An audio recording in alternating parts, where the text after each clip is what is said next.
Hello and welcome to Catamount Community Connection, your weekly Sunday public affairs show. I'm Brian Collmore and host the show each and every week. Thank you, by the way, for listening.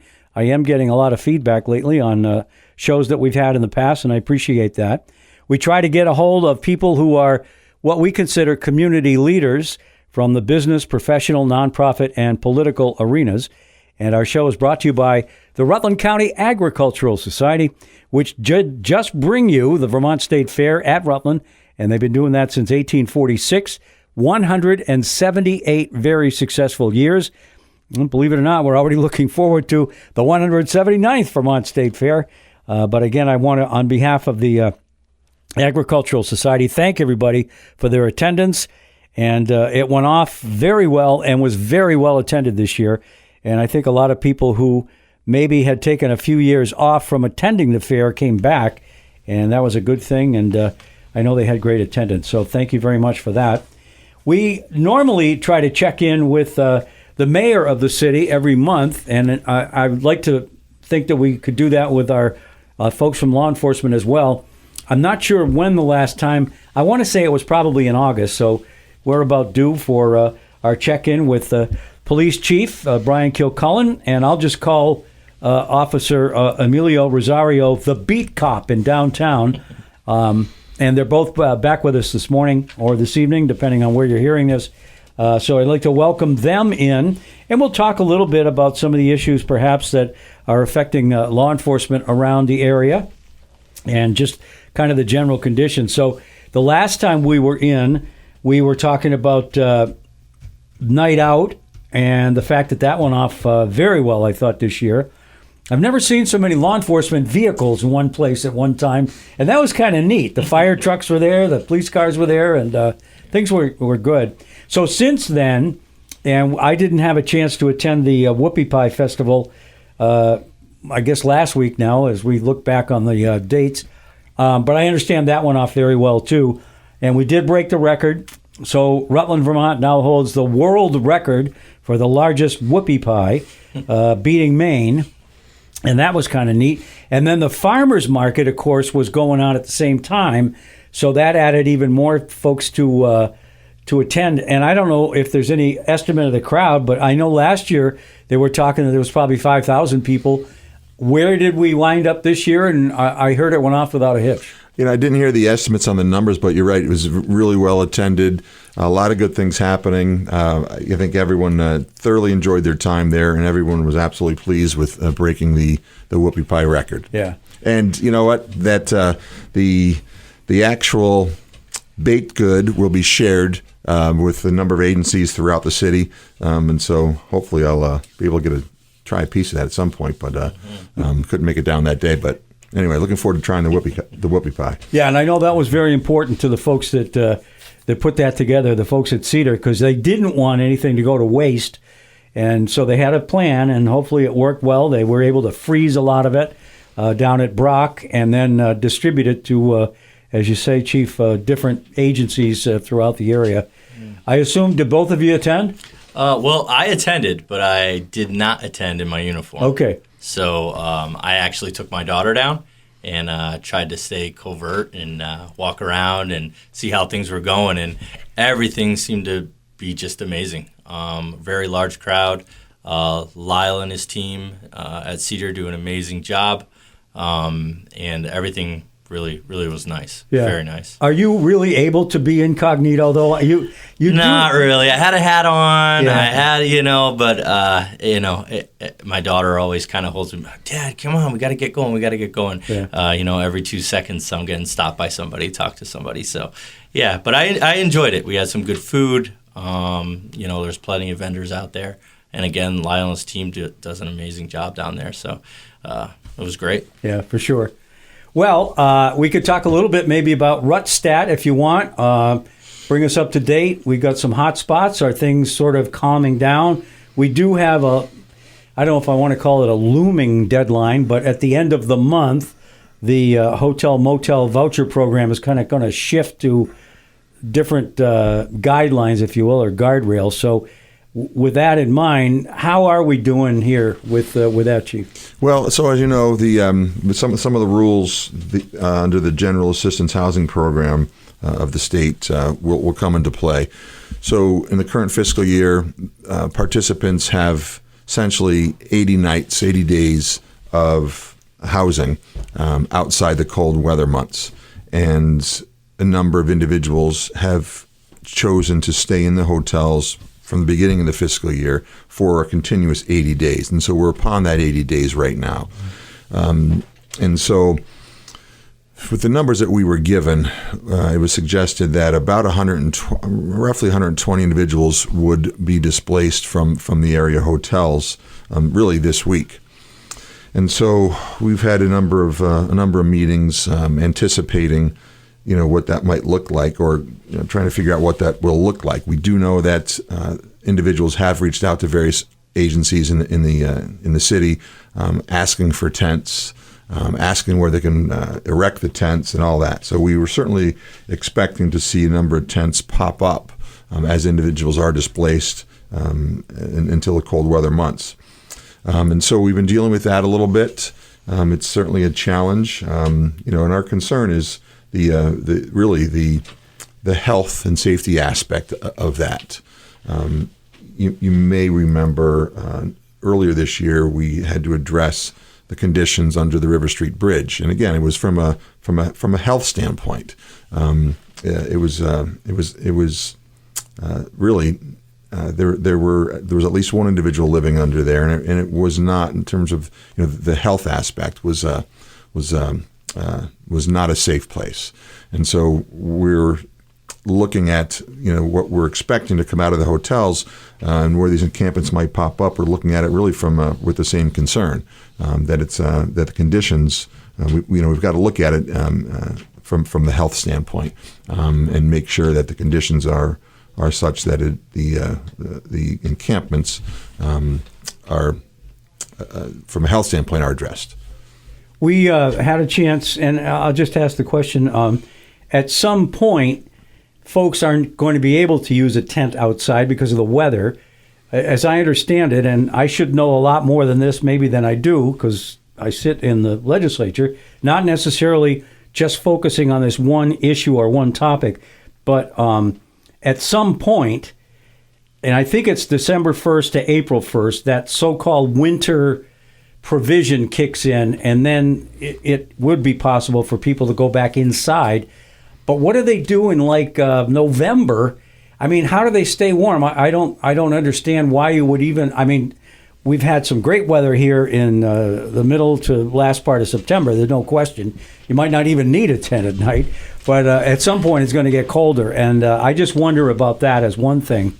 But you and I, Chief, had an opportunity the other day to attend a presentation by Chris Loris and Megan, and forgive me, I don't remember Megan's last name, but she and Chris applied for, or somebody did, maybe it was the city, for a grant to be able to pay them to sort of do this study about the homeless situation, especially in Rutland County.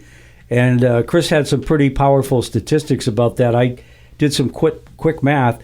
And Rutland County, and especially Rutland City and town, wind up, for whatever reason, I guess because of the availability of rooms in our hotels and motels, shouldering about 70% of the burden of these folks. And the question was brought up, and you hear this, and I have to think that there are people from out of state that come here that have heard that it's, a pretty welcoming place and, head on up. And that was debunked by, I think, one of the aldermen that was there. And but I have heard that. And in fact, I can tell you a personal experience. I got a phone call from someone that was staying at one of the hotels here on the voucher program. And he was complaining because his TV wasn't working. And so I engaged a little bit further in a conversation, and I asked him how old he was, and he was in his late 20s. And I said, "Are you facing a disability of some sort?" And he said, "No, I just came because I heard it was able to, I was able to do this." So I did my best not to, be mean, But I just kind of wondered, he sounded pretty able-bodied to me, and his call to me was so that somehow I could fix his TV. Apparently the cable wasn't working or something. I don't know. But anyway, we hung up, and I haven't heard from him again. But anyway, there was also an indication that some of the folks may not necessarily come from out of state, but they don't come from Rutland itself. They might be coming down from the Northeast Kingdom or down south or even Chittenden County. So I was, listening very closely to what both Chris Loris and Megan were telling us, and they have the responsibility now to put a plan together. Unfortunately, from the point of view of a lot of us, it won't be due until April of 26, which still means that we're going to be grappling with this issue for quite a while. So I don't know how you reacted to all Yeah, that. no, you're right. So, this dynamic exists in terms of what you referred to, in terms of the numbers that have come to Rutland. And I've heard similar stories myself. I mean, I responded to a call one night where an individual was from out of state and unsolicited offered, sort of what his conditions were. And what brought him to Vermont, and it was exactly what you suggested was the hotel program. Mm-hmm. But again, you heard it, I've heard it. Is it a majority of those that are here being currently housed? Not likely. And so with Alderman McCann mentioned and how Megan responded, the numbers seem to be somewhat similar in terms of percentages. Potentially, I think if I'm not mistaken, it was about 4%. That's what was told. Yeah, and so and both cited similar statistics, and so that might be accurate. But it certainly has occurred. As I said, it's certainly not the majority, but it absolutely has occurred. But in terms of why the number we have here, and I forget exactly when it went into effect, but the state made some changes to the reimbursement rates at one point, and so a number of hotels said, "I'm out." That had previously offered were housing participants in the program, but the hotels in Rutland decided to continue with the participating, and so that's why the Rutland had the rooms available, and that's why individuals were placed in those rooms because that's where the availability was, and it certainly has had an impact on the city. The rooms that are being used for this purpose certainly are not subject to the rooms and meals tax. That had an economic impact on the city, but at the same time, I think the services were significant that were needed to sort of maintain public safety and maintain health safety throughout the city. You mentioned. I lost my train of thought now. It'll come back to me. Yeah, that's okay. I was very happy I went because Chris seemed to have a little bit more recent data than I had. And again, all of this after 80 days is supposed to end for some of those folks. And you just sort of wonder, okay, now what? What are we going to do? And I'll ask Officer Rosario to comment too if he wants to. I got to be careful about this because it is political. We do these sign waves every now and then when we're running for office, where we have our banners or our signs and we stand on a corner somewhere and wave to people as they drive by. That's what we call a sign wave. And it's interesting, by the way, to see some of the reactions of people. Some of them are happy and they wave to you, and then you get other indications that they're not 100% with you. At any rate, when we were downtown the other day, last week, we, and I don't know what exactly is that sort of area where there's a couple of, it looks like red, almost flowery type things that come out of the ground, and there's the dog on the leash, except the leash isn't there kind of thing. And there were quite a few people that were just kind of there. I didn't go over to speak with them, but I kind of wonder whether those are some of the folks that might be taking advantage of this situation. And so are we seeing more of those folks downtown, Officer Rosario? Are they behaving themselves? All that kind of stuff is at least curious to me. Well, I think that we deal with an array of people downtown, right? So you're always going to have, your individuals that, I would say need some mental health services. Yeah. We've got them around, and they do hang out sometimes downtown. Again, I think that area that you're talking about is Depot Park. So yeah, they're out and about there. I try to get down and through there and kind of just, I wouldn't say push them along, but make sure that they're doing the right thing and, not defacing anything or, doing anything criminal. Mm-hmm. So they are downtown. There are some people down there. But at the end of the day, we've got some really good people that are cruising down through there. Obviously we're going to have situations sometimes, that come up, but we try to take care of them the best we can. And, I think with this situation coming forward, people getting out of the hotels, that we might see some more people. But we're down there, and if there is any issues, they can call the police department, and we'll try to handle it. So. Yeah. I have to wonder again, as we were talking with the chief just a couple of minutes ago, that at some point the weather is not going to be the way it's been for the last few weeks here in September.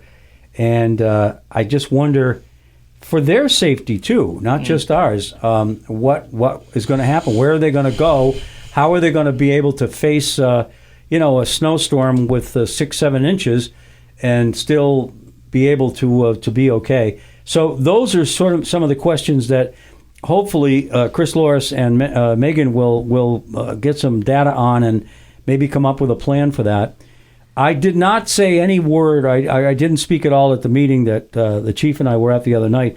But one of the things, and I'll say this in all honesty, because I've been involved with this since 2015. That's when I first took office. And so I'm wondering sort of aloud, if we didn't have COVID, if that never happened, if we didn't have to deal with all of the interruptions in our normal schedule that presented, would this have happened still? I have to wonder whether that exacerbated things so that folks, wound up being out of a home that they were in before COVID. And I don't know that there's any data to prove that one way or another. But one of the things that I think we missed in terms of the legislature, when we began the voucher program, we should have made the owners of the hotels way more accountable than they are. We should have said to them, look, this is the thing that's going to happen. You are going to be paid without any question from the state for the room, and you're going to have people come in there. But in return, and if it means signing a contract or however you want to do it, you have to at least provide some support services or at least allow them to take advantage of that. And we didn't do that. So in essence, a lot of these folks came and just stayed there, but they had no sort of exit plan, if you will. There was no way to kind of steer them in a positive direction. And I think the legislature bears the responsibility for that. If we had made them accountable that way at the very beginning, I wonder whether we still would be talking about, however many people we're talking about. I've heard the figure 3,500 people statewide, and I don't know if that's people or households, because there is a difference. And again, we've got 70% of them that wind up here somehow, and we didn't do a very good job, I guess. Yeah, no, you're right. I think Chris Loris mentioned the other night, the over a period of time, the homeless population in the city, I think, or I can't remember if you said the city or the county, I believe it was the city. I'm sorry, I think it was the county, was a little over 100. And that was before COVID, and it's significantly higher than that now. I think early on, the state responded to the immediate need. But as the dynamic of the pandemic sort of shifted, the program didn't pivot in response.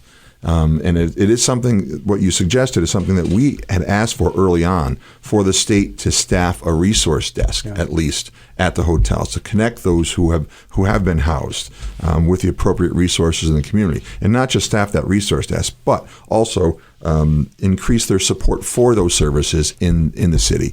And you're right, I don't think that happened.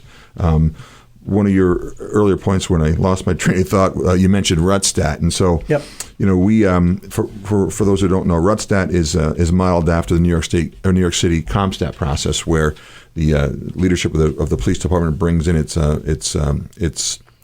sort of commanders and precinct commanders and have them report out on the conditions that exist in their area of responsibility. And the leadership sort of demands sort of accountability from its commanders. Okay, these conditions exist. What's the plan going forward? And so we do something similar to that. We meet every 2 weeks. We call it RUTSTAT. Every 2 weeks, Tuesday mornings, every second Tuesday at 8:00 in the morning, and they're open to the public. And we focus on addresses we've responded to at least 3 times in a 2-week period. We call those our three-peat locations.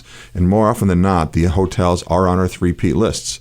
And so, again, would suggest the residents of the hotels are heavy consumers of police services. Now, everything we're responding to is not criminal in nature, and so when appropriate, we're responding with our community resource specialists for the purpose that we just talked about, for connecting individuals with the appropriate resources in the community to improve the conditions, not just in that particular room, but in the hotels in general. And it's the same approach we take citywide.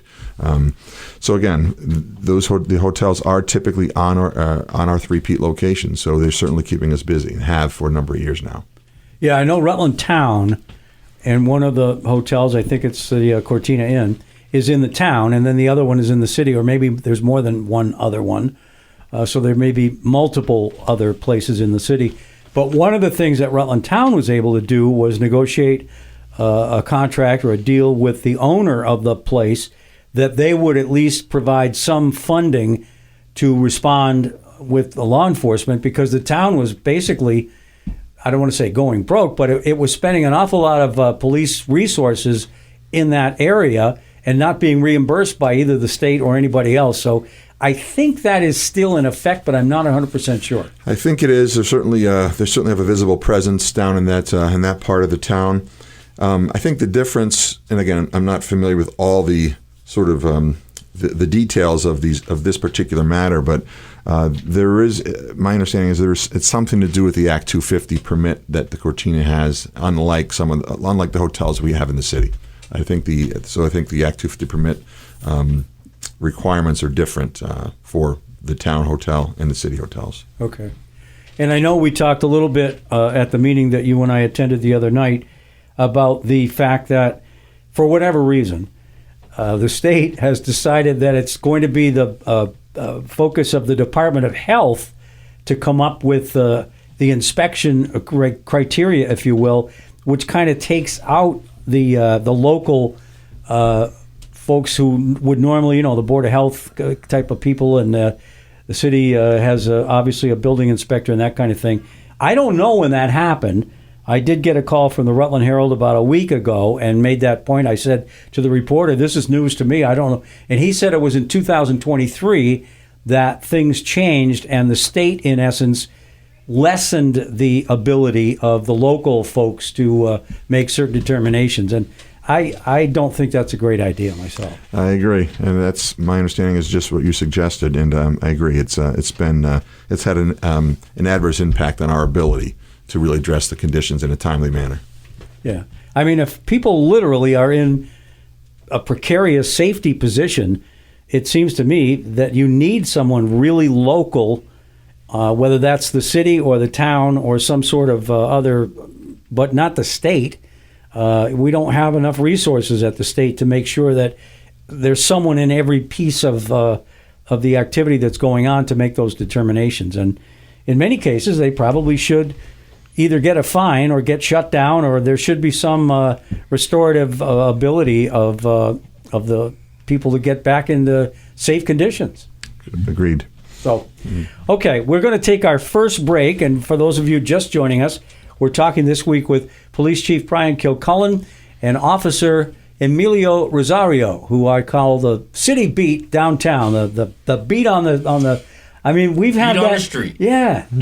Do people refer to you that way? No, but that was a good one. I like that. I mean, that's basically your focus. And again, not to blow smoke, but I think you're doing a great job. I have never seen anybody interact with you and walk away, unhappy or feeling like they weren't at least heard. You may not be able to solve everybody's problem, and that's understandable. I certainly can't either. But at least you give it a good shot, and it's always it's just good to see that kind of happen all the time. Thanks very much. I like that. That's a good thing in my job. I really enjoy it. All right, so we will take a break, and we'll be coming back here in just a moment. Welcome back to Catamount Community Connection, our 1-hour weekly show here at Catamount Radio. I'm Brian Collymore and host the show each week. This week we are speaking with Police Chief Brian Kilcullen and Officer Emilio Rosario, whose main beat is the downtown area. Chief, I wonder, one of the things we haven't talked about yet, and people may or may not realize, we have so-called CRS folks that I think that stands for Community Response Specialists? Community Resource Specialists. Resource, okay. Right. So what do they do? Yeah, so again, going back a number of years when we started to have difficulty, and not just us, but law enforcement really across the country, certainly in Vermont, locally, and really across the country, starting having difficulty recruiting and retaining employees, sworn officers. So we looked at, kind of analyzed the calls to which we respond, and we realized about 25% of the calls that we respond to are not criminal in nature. And so we created a non-sworn position that we call our Community Resource Specialist. We started out about 3 years ago with one. We've got 3 now. And our Community Resource Specialists respond typically to those non-criminal type calls. And so it's fewer calls the sworn officers have to respond to. They tend to focus on the calls with some sort of criminal component. So community resource specialists fall under the chain of command in our community response team under Matt Prouty, who's the commander of that unit. Jason Williams is the sergeant in that unit. Officer Rosario is the downtown beat officer in that unit. We have Officer LaGuardia, who's our school resource officer, our animal control officer, our crime analyst, and our community resource specialist. So that's a whole unit. The CRSs themselves, as I said, will respond to the non-criminal type calls, spend a lot of time with individuals to sort of, as I said, connect them with appropriate resources in the community, to address whatever issues are bringing us to their address. And again, the idea is to improve upon the conditions in that household, and in turn improve upon the conditions in the community. But again, typically have the luxury of spending some time with those individuals. They work closely with our embedded crisis clinician from Rutland Mental Health. He's there on a full-time basis, and so. Again, as I said, we started this program about 3 years ago. Matt Prouty was actually the first community resource specialist. If you may remember, he had retired for a period of time, was deployed with the National Guard, and came back after his deployment, and came back to us as a community resource specialist, our first community resource specialist. He did that for a number of months. We then had an opening as a commander, so he came back as a sworn officer, and then replaced him in the CRS position, and expanded that program ever since. And we've got 3 now, and we're happy with the way that's progressed over the last several years. As I said, I think it brings real value to those we respond to. There's one particular case, one of our CRSs had spent a lot of time with. We were going to a particular house and dealing with this individual really throughout the city. Again, nothing criminal. But clearly had some issues that needed some support with. And so our CRS spent a lot of time with that individual that really brought some stability to her life. And so that's the success that we have, I think, with those CRSs. One of the things that came up at the meeting the other night was the availability of the so-called clinicians, folks that can help people, social services, all that kind of stuff. Tia Polino was in attendance, and actually she sat right in back of me, and she made that point that we don't have enough people that can take care of these folks.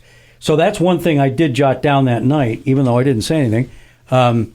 OPR, which stands for the Office of Professional Regulation, is the body that's charged in the state of Vermont with issuing licenses to people, except for teachers, but I think all the other ones kind of do. And one of the things that we should be doing, in my view, is telling that Office of Professional Regulation to expand the horizon for folks that may be moving in from out of state somewhere and setting up, a place of residence here. Right now, they can't get their license unless they go through this whole rigmarole And to me, it would make a lot of sense if they're already licensed in the place where they're coming from to just automatically be able to license them here, and that would increase the availability of people that would be able to offer the services. So that was one thing that I did want to mention today, that, the state has certain ways that we can do things. They may not be as quickly enacted as we might want, but we do have the ability to do that. Now I'm going to ask you a question, and if I put you on the spot, just say, hey, I'm not going to answer that. We had a little bit of success, I feel, in the last biennium, enacting some legislation that came under that sort of public safety area, if you will. I mentioned to Officer Rosario earlier, and I've said it on this show a lot, if in the past you were at the kitchen sink and you looked out your window and you saw somebody in your vehicle just kind of rummaging around but not doing anything else yet, that was literally not a crime until last year when we did pass that law, and now it is. I think before, and this seems fairly ridiculous to me, unless you had an actual sign on your vehicle that said no trespassing, it in fact wasn't a crime. Now it is. You can't go in somebody else's car without their permission. So that was one thing we did, and Representative Tom Burdett from West Rutland, I think, was a big part of getting that enacted, at least in the House, and then it got sent over to the Senate. And then the other one was that we made it mandatory for the judges in our area to have to take a look at the history of behavior and how many times a person might have been appearing before them into account before they issued conditions of release. I think before that, it was sort of understood that they could do that, but now they absolutely have to do that, which I think also is a good thing.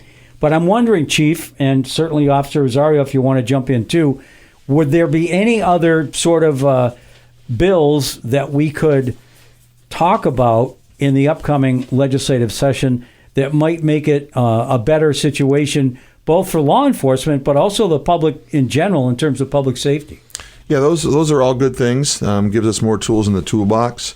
But I'd mentioned in other forums before, we're responding to a lot of calls, and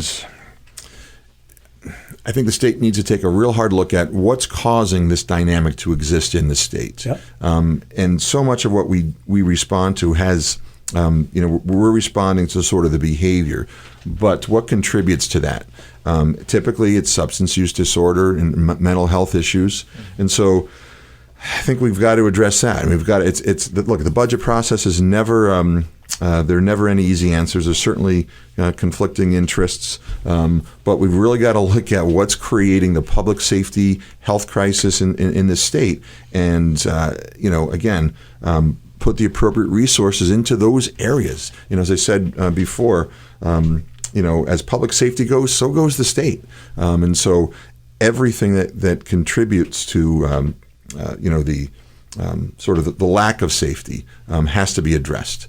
As I said, we're responding to the behavior, but it's never easy decisions. But I think the appropriate resources have to be put into things like mental health and substance use disorder. It's because that's exactly what is creating these safety concerns throughout the state.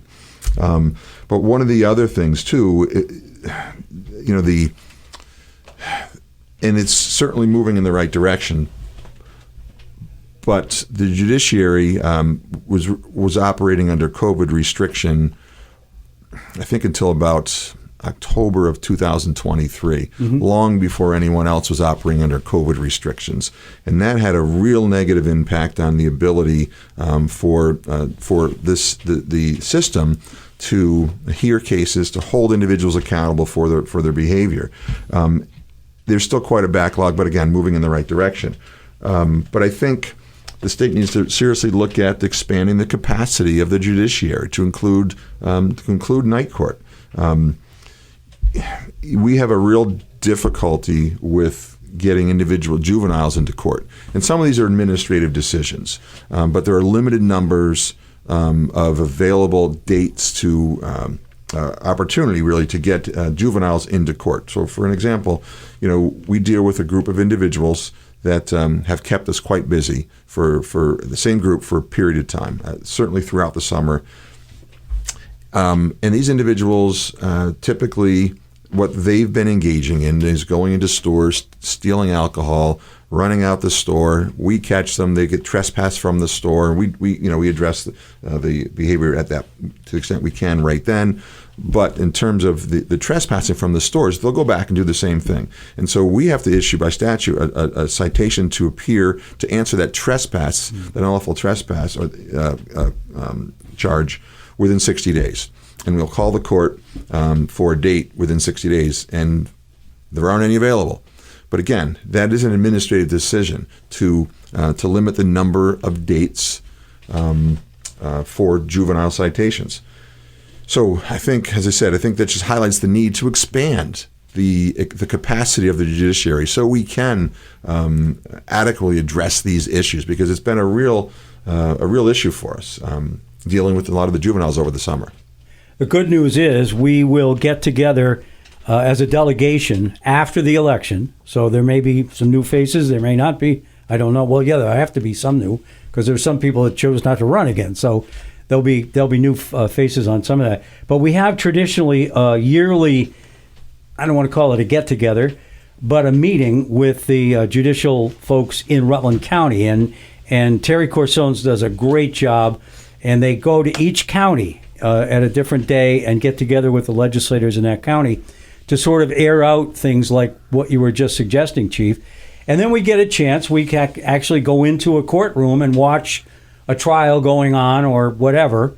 And that's always very interesting, too, because, you sort of don't have an idea about how things actually go unless you go and watch. And sometimes somebody doesn't show up, and there's a certain procedure to go through with that and all that kind of stuff. And they still do use Zoom or some function thereof of being able to do it remotely, which, again, I find still a little bit strange.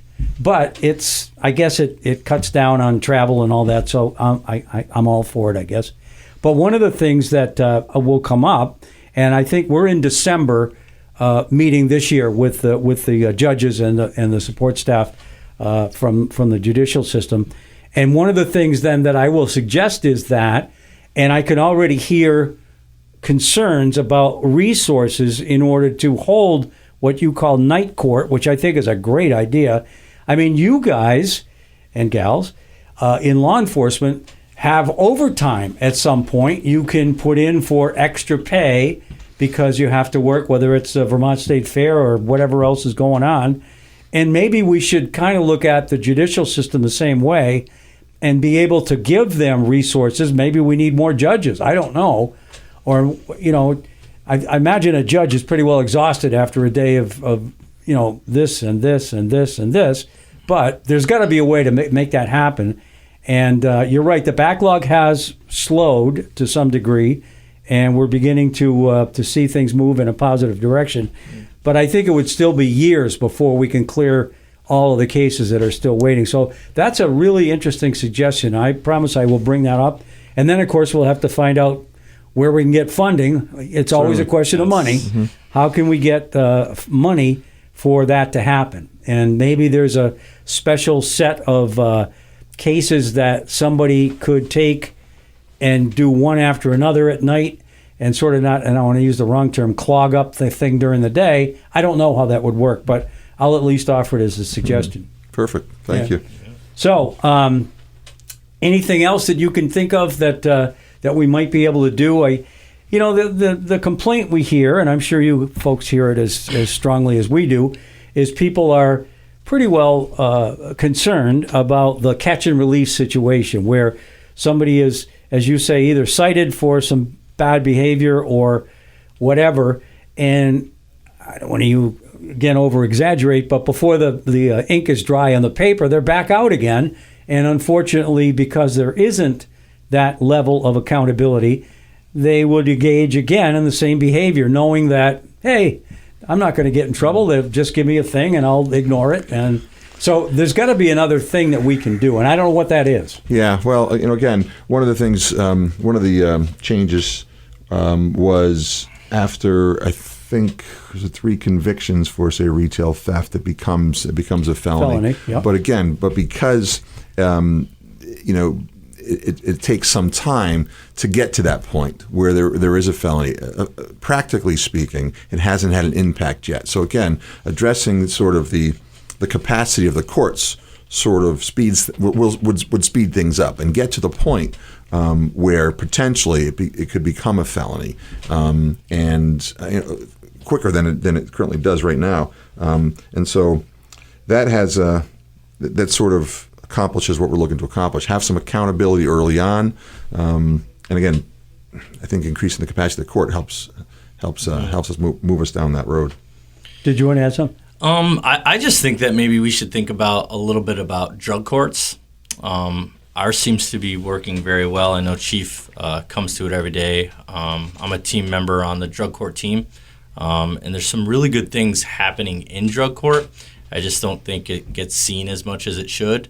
We're dealing with people who are committing, misdemeanor crimes, nonviolent crimes, and most of these people need treatment, right? So I think we need to kind of focus on that a little bit too. Don't forget about that, because these people are, committing the same misdemeanor crimes over and over and over again, like theft and stuff like that, because they have an addiction, right? And, I don't know how you feel either way about it, but I believe that we can address these issues. And in drug court, it's more like treatment. We just focus on treatment and, trying to get these people to be active members of the community again, right? And we've seen some amazing things happen. There's some people that slip through the cracks and just can't pull it together, which happens with everything in life, right? But we've seen some really amazing things happen with some people that you would never ever guess could make it, and they have. So that part of my job is like I focus on that because I can actually see things happening, right? People changing, and it's great to see that. And I know the chief supports it, and he's there almost every time we have drug court. He's there. We just got a new judge. It used to be Judge Valenti, but we have a whole team. So we have a police officer, there's obviously a judge. We have a probation officer on the team, and then you have your mental health people and substance, people there doing their thing, and we all work together and trying to help someone, kind of knock their addiction off and be active in our community again. Yeah, and it provides some real structure to the participants, and people thrive on structure, and it's amazing. And so, we've had some cases where individuals did really well while in treatment court. Yes. Again, because they thrive on that structure.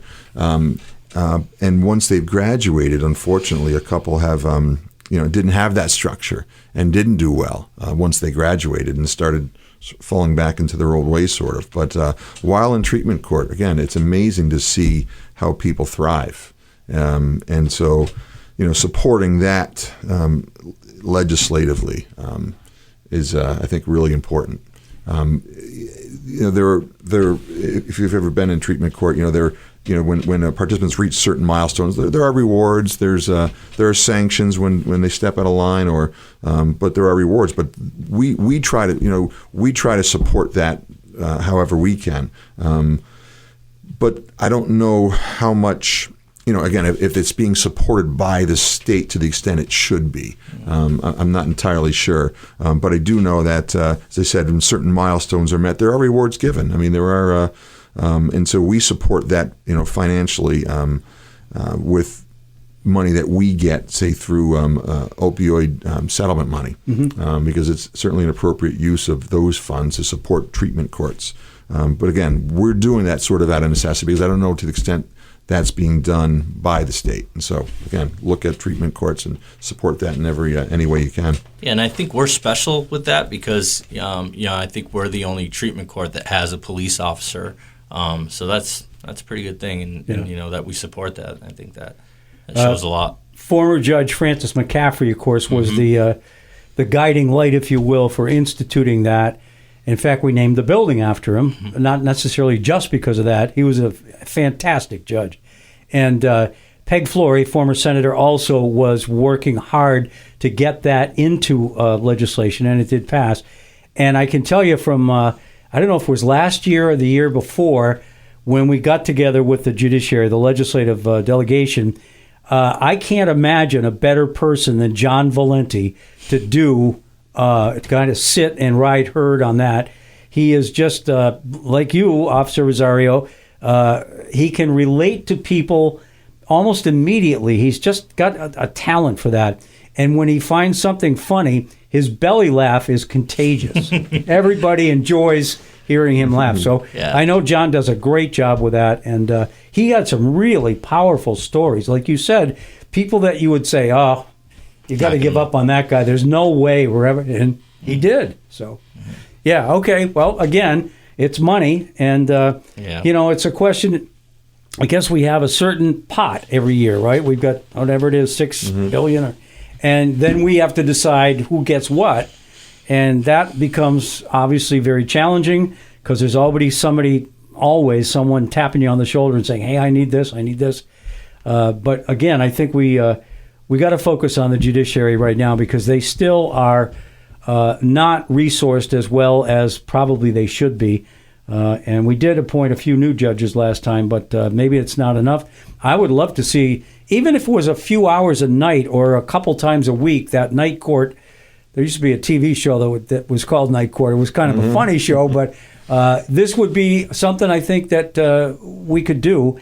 And then again, to maybe even get more resources into the drug court, because I think that is working. And, you know, anytime you can help someone kind of from the wrong exit to get back on the highway, that's kind of what it's all about. Yeah, it's there's a lot of good things. Like usually the people that would be running away from me, when I see them in the streets, they're running towards me for help, and so it's really good. It's a good thing. It's a good program. All right, we need to take our second break of the show.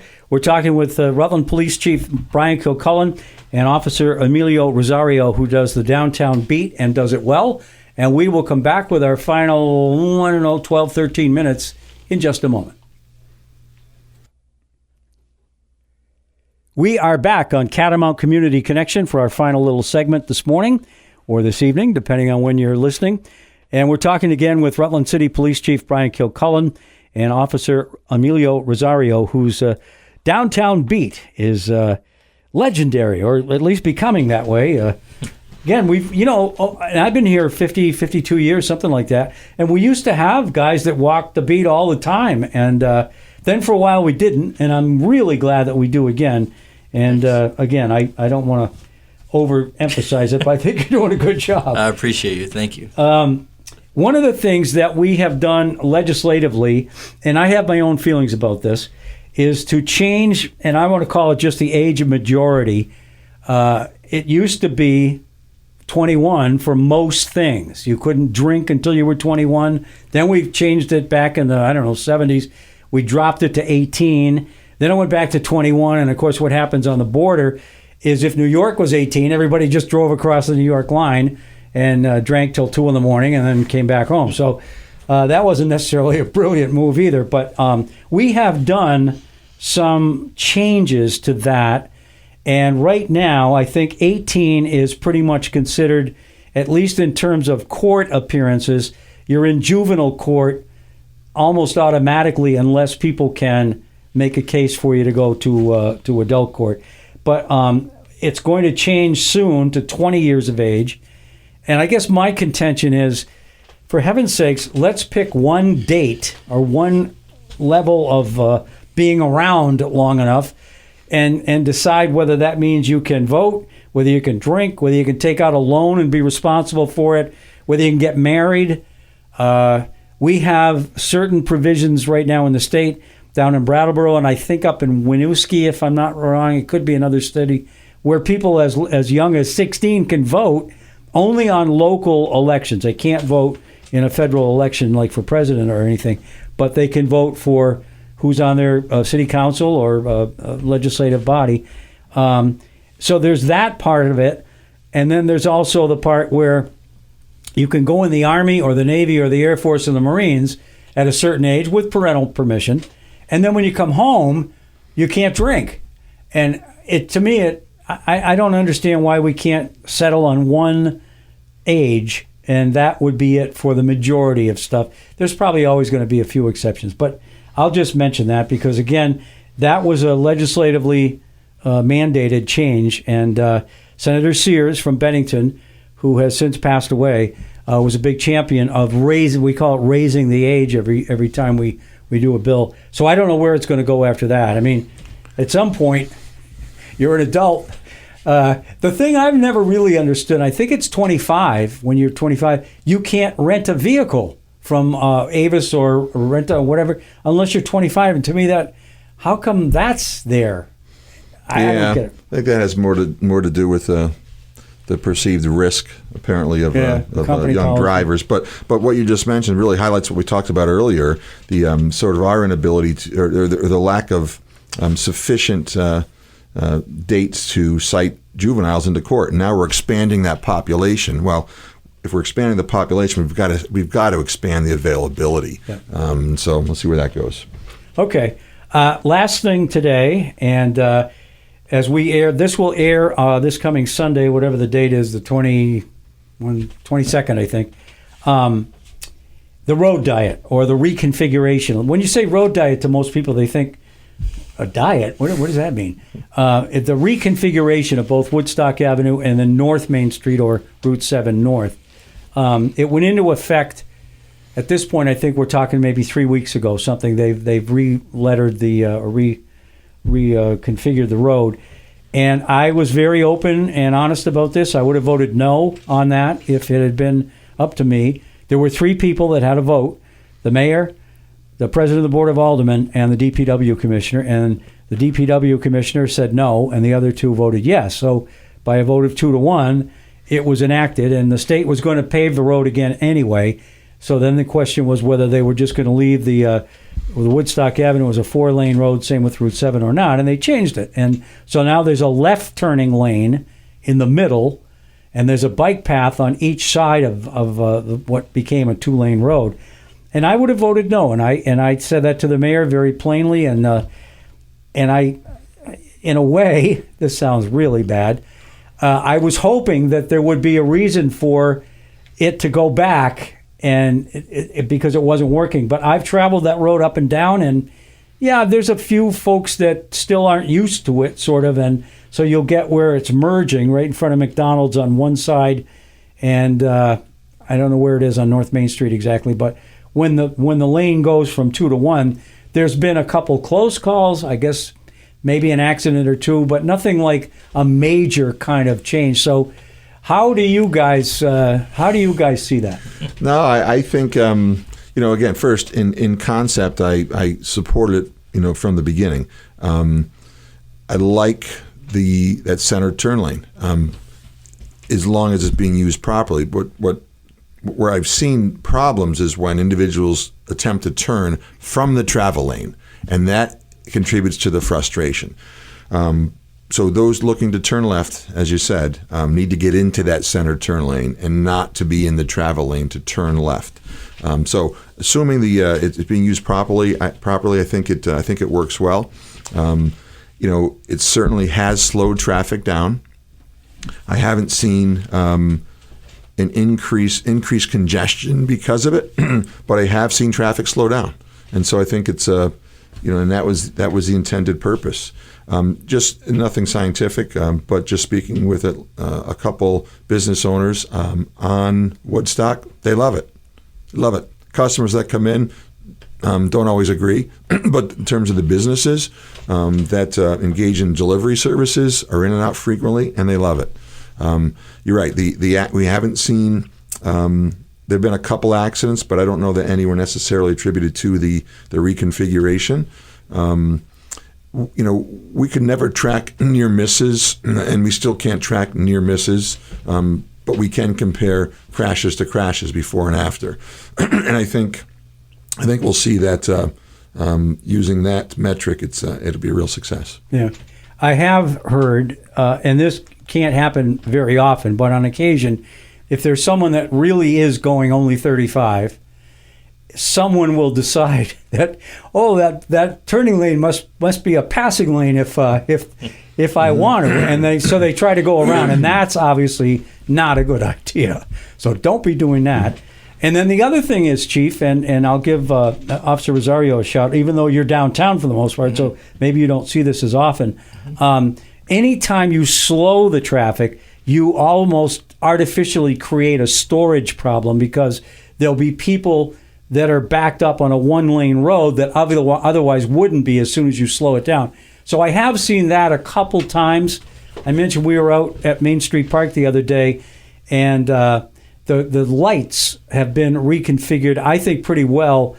But there was a couple times in really heavy traffic hours where it did back up, and you've got people that are sort of halfway out into the intersection because they were going to make that light, darn it, and they didn't. And now they're blocking the other way. So, but I think as people do it, it'll get easier. So, I'm not ready to give in yet, but it doesn't seem like it's as bad as I thought it might be. No, I agree. I kind of thought the same way as you, Brian. Traveling the road and being up there, and even the chief saying, "Hey, Rosario, have you gone up Woodstock Avenue yet?" Because we had some conversations about that, it actually has been working pretty well.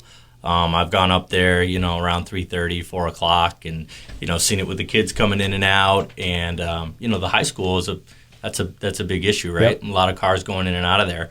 But I've driven the road, and it seems to be okay. Yeah. Not a crazy amount of buildup, and nobody really moving at high rates of speed, which is nice, and everything's kind of just flowing. Yep. So I think it's going to work just fine. And I was against it, so. There you go. Most diets don't work the first time, right? This is the second time around. That's right. And so, again, try to learn from the mistakes of the last time. I wasn't here for that, but I'm told one of the big issues was at Stratton Road, Yeah, right? it was. And so my understanding was that back then, it was one lane at Stratton. Well, now it opens up to two around St. John Street, so a little bit west of Stratton Road. So it seems to have worked. Okay.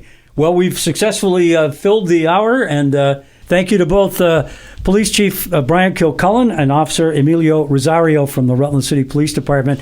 And we will see all of you next Sunday on Catamount Community Connection.